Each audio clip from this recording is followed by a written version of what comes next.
महानगर पालिका चुनाव महासंग्राम शुरू।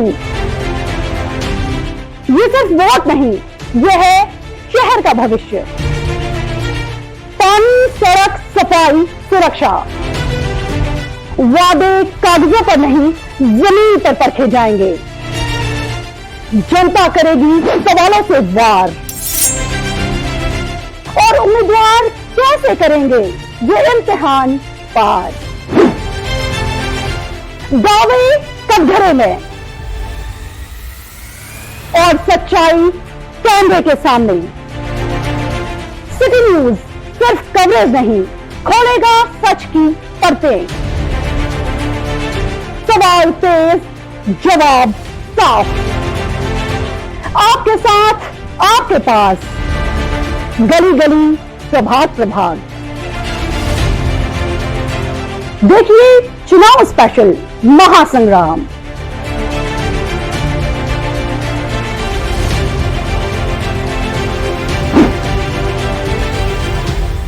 नमस्कार, सिटी चैनल में आपका स्वागत है। मैं हूं चंदू सीधे और मेरे साथ में परिमल खाबिया।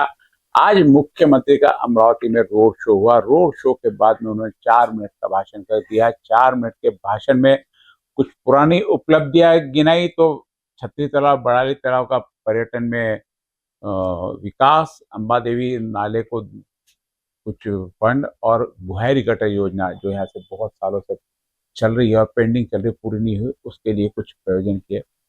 क्योंकि महानगर पालिका का चुनाव था, इसलिए महानगर पालिका से संबंधित जो भी कर सकते थे वो किया और अंत में आधुनिक शहर बनाने का वादा किया। इसके बाद कई स्टेट लेवल के कार्यक्रम थे, जैसे यहाँ पे कचरा व्यवस्थापन है, कचरा उठाने की बात है, ट्रैफिक की व्यवस्था है।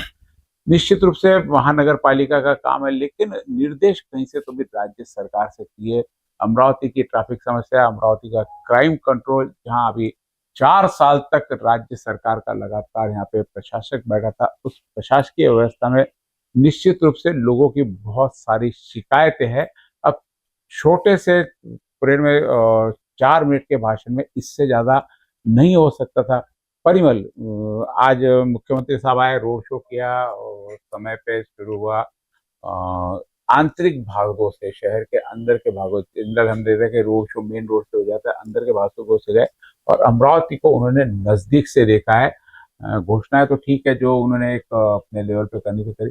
क्या लगता है पूरा अमरावती शहर देखने के बाद में और क्या क्या पर, जैसे आधुनिक शहर बनाने की बात की तो आधुनिक शहर में सबसे बड़ी समस्या हमारे पास ट्रैफिक की है। ट्रैफिक की समस्या के बाद में कचरा व्यवस्थापन की है, यदि लोकल की है, स्वास्थ्य व्यवस्था की है, मेडिकल कॉलेज का मामला भी उलझा हुआ पड़ा है, कहीं पूरी तरह नहीं। क्या लगता है इन सारी चीजों की घोषणा आज होनी चाहिए तो चुनाव के सामने? जी देखिए, चुनाव में बिना घोषणा के आप चुनाव में मैदान पे उतर नहीं सकते। और राज्य सरकार के मुख्यमंत्री, वो राज्य के मुख्यमंत्री है, उन्होंने पिछले 5 सालों में जब जब उनकी सत्ता थी, उन्होंने क्या कार्य किए वो उन्होंने बताया, ये किया गया। उसके बाद उन्होंने बताया कि अब हम क्या और करेंगे। उन्होंने ट्रैफिक की समस्या पे बात की, उन्होंने भूयार आधुनिक शहर बनाने के तो सब सारी चीजें आ सकती है, चीज अलग नहीं बोलेंगे, ऐसा कहना है। देखिए, आधुनिकता की में अगर हम बात करें, देखिए एयरपोर्ट एक आधुनिकता की निशानी है। जिस तरीके मेडिकल अगर कॉलेज है तो ये आधुनिकता की निशानी, धीरे धीरे अग्रसर हो रहा है, उसे समय लग रहा है। उसमें कोई सबसे मुख्य है कि यहाँ के नेताओं के बीच में आपसी सामंजस्य न होने के कारण भी कई चीजें अटकती जा रही है। लेकिन ये इस तरह के बहुत शॉर्ट में 4 मिनट कुछ सेकंड का इनका भाषण था, लेकिन उन्होंने रोक टोक बात की कि ये करना है, ये करना है, ये करेंगे। उन्होंने अंबा देवी के विकास की बात की, उन्होंने पर्यटन को बढ़ावा देने की बात की। उन्होंने कहा कि किस तरीके से वडाली और छतरी तालाब का जो पहले हो चुका विकास हो, उसमें और कितना उनका सौंदर्यीकरण करके उसको पर्यटन के रूप में विकसित किया जाए। अंबा देवी विश्व प्रसिद्ध है, जग प्रसिद्ध, पूरे भारत से यहाँ लोग अंबा देवी के दर्शन के लिए आते हैं। तो उन्हें क्या सुविधाएं दी जा सकती है और कितना उसका व्याप बढ़ाया जा सकता है, चाहे वो काशी कॉरिडोर की तर्ज पर हो या फिर उज्जैन महाकाल की तर्ज पर। क्या उस तरीके का कुछ इनका विजन है, ये तो आने वाला समय बताएगा। लेकिन जिस तरीके से उन्होंने अपनी बात रखी शॉर्ट में, और एक इसमें क्योंकि उन्हें जल्दबाजी थी जाने की, तो मुझे लगता है कि उन्होंने एक विजन प्लान, एक विजन डॉक्यूमेंट दे दिया कि ये किया जाएगा यदि उनकी सत्ता बैठती है।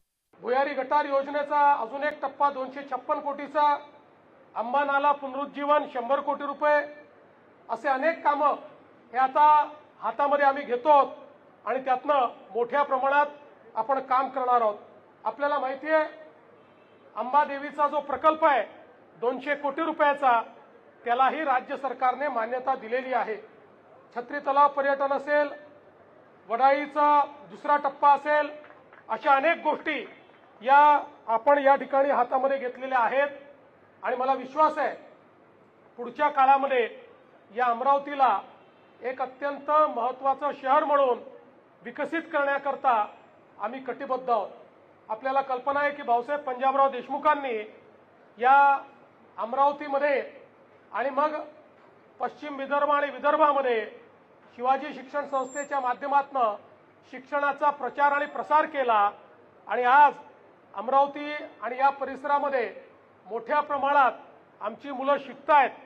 आणि आमच्या मुलांची इच्छा आहे की अमरावतीमध्ये IT देखील आलं पाहिजे. त्याही दृष्टीनं पुढच्या काळामध्ये आम्ही विशेष प्रयत्न करून या ठिकाणी ITच्या संदर्भातली गुंतवणूक आली पाहिजे, अशा प्रकारचा प्रयत्न आम्ही करणार आहोत.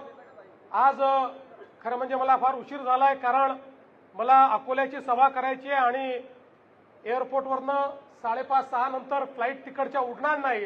त्यामुळे मी अधिक या ठिकाणी बोलणार नाही. पण मी सर्व माध्यम प्रतिनिधींचे मनापासून आभार मानतो की आपण देखील या ठिकाणी थांबलात.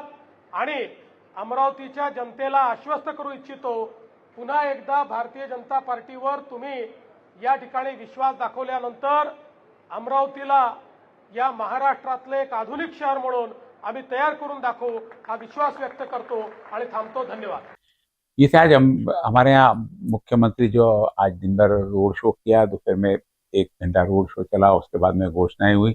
इन सारी चीजों का जो परिमल ने बताया कि अमरावती में बिखरा हुआ काम भाजपा का दिखा. हमने देखा कि पिछले 3 दिन 4 दिन में भाजपा के साथ में जो हुआ उसका डैमेज कंट्रोल करना लगातार शुरू है. उस डैमेज कंट्रोल के चलते मुख्यमंत्री का रोड शो भी आयोजित हुआ और जो नेताओं में आपस में असामंजस्य था, आज नवनीत राणा भी हम साथ में पूरे रोड शो के दौरान थी, भले ही वो दौरान दिखी तुषार है. भारतीय के वहां पे जहाँ पे उनका ये था वहां वो नहीं नजर आया. भाषण तो नहीं था, भाषण किसी और का नहीं था. भाषण सिवा मुख्यमंत्री के अलावा किसी और ने कोई भी भाषण नहीं दिया. 4 से 5 मिनट का स्टेज प्रोग्राम किया और वो स्टेज प्रोग्राम में उनको जो महत्वपूर्ण घोषणाएं करनी थी उनकी करके वो अकोला के लिए रवाना हो गए. नहीं तो कई बार हम देखते हैं कि स्थानीय नेता बहुत देर तक भाषण देते रहते हैं. वो जब होता है जब किसी की प्रतीक्षा रहती है, तो सीधा पहुंचना था, भाषण देना था, निकलना था. नवनीत राणा पूरी साथ में रही. मुझे लगता है कि ताकत से वापस नवनीत राणा प्रचार के लिए अमरावती ही. नवनीत राणा के लिए कंफ्यूजन जरूर हो सकता है, युवा स्वाभिमान का प्रचार करे या उसका करे. हालांकि भाजपा का ही प्रचार करेगी. युवा स्वाभिमान का जहां उम्मीदवार रहेगा हो सकता है जहां उनकी युति है जो 6 जगह पे दी है, जी. शायद वहां वो प्रचार करे. बाकी जगहों ने प्रचार के लिए, और भारतीय जनता पार्टी के स्टार प्रचारक है, जी. तो उन्हें उस चीज के लिए भी उनके अपेक्षा ही बहुत, भारतीय जनता पार्टी बहुत सारी और अपेक्षाएं उन पर के निर्बंध जिम्मेदारी भी प्रतिबंध डाली भी है, प्रतिबंध भी है कि क्या भारतीय जनता पार्टी की तो युवा स्वाभिमान के लिए मुझे नहीं लगता कि प्रचार करेगी. युवा स्वाभिमान की 36 सीटें खड़ी है और भारतीय जनता पार्टी की 69 3 सीटों का नहीं हुआ था. कई जगह मैत्रीपूर्ण लड़ाई, कई लोगों की मैत्रीपूर्ण लड़त है. इसमें युवा स्वाभिमान के साथ में भाजपा की है, तो उबाटा के साथ में कई जगह मैत्रीपूर्ण लड़त कांग्रेस की भी, कांग्रेस के साथ युति है, लेकिन कई जगह दोनों भी लड़े. राष्ट्रवादी अपनी 85 सीटें लड़ाकर 2 सीटें मित्र पक्ष को दिए. इन सारी चीजों का आज एक शुरुआत हो गई है. अब कल से हम यानी आज के बाद में हर वार्ड का प्रभाग का विश्लेषण कि वहां पे कौन लोग खड़े हैं, किस प्रकार के वोटिंग है, जातिगत समीकरण कितना असर करेगा. पिछली बार जो उम्मीदवार खड़े थे उनके पिछले 9 साल के रिकॉर्ड थे, क्योंकि 5 साल तक उन्होंने काम किया, 4 साल तक प्रशासकीय व्यवस्था थी, उसमें भी क्या वे जनता से जुड़े रहे. यदि जनता से जुड़े तो निश्चित उसका बेनिफिट उन्हें मिलना चाहिए. कई लोगों ने 5 साल खत्म हुए उसके बाद में इससे बाहर निकल गए और कई लोग लगातार बने. तो इन सारी चीजों का क्या फर्क पड़ेगा, क्या पुराने उम्मीदवार रिपीट हो पाएंगे, कितने लोग नए आएंगे, कितने चेहरे नए आएंगे, इन सारी चीजों का आकलन और कैलकुलेशन हम आपके साथ विस्तार के साथ में करेंगे. आप देखते रहिए सिटी न्यूज, आप लगातार बने रहे. ये सिटी न्यूज आपको सोशल मीडिया, यदि आप टीवी पे नहीं देख पा रहे घर पे, तो आप सोशल मीडिया पे, यूट्यूब पे लगातार हमारा चैनल लाइव रहता है. वेब पे भी हमारा चैनल लाइव है. आप यदि टीवी पे नहीं दिख रहा तो आप इस माध्यम से भी हमारा चैनल लाइव देख सकते हैं. लगातार पॉलिटिकल अपडेट के लिए आपके साथ में हम बने रहेंगे. नमस्कार.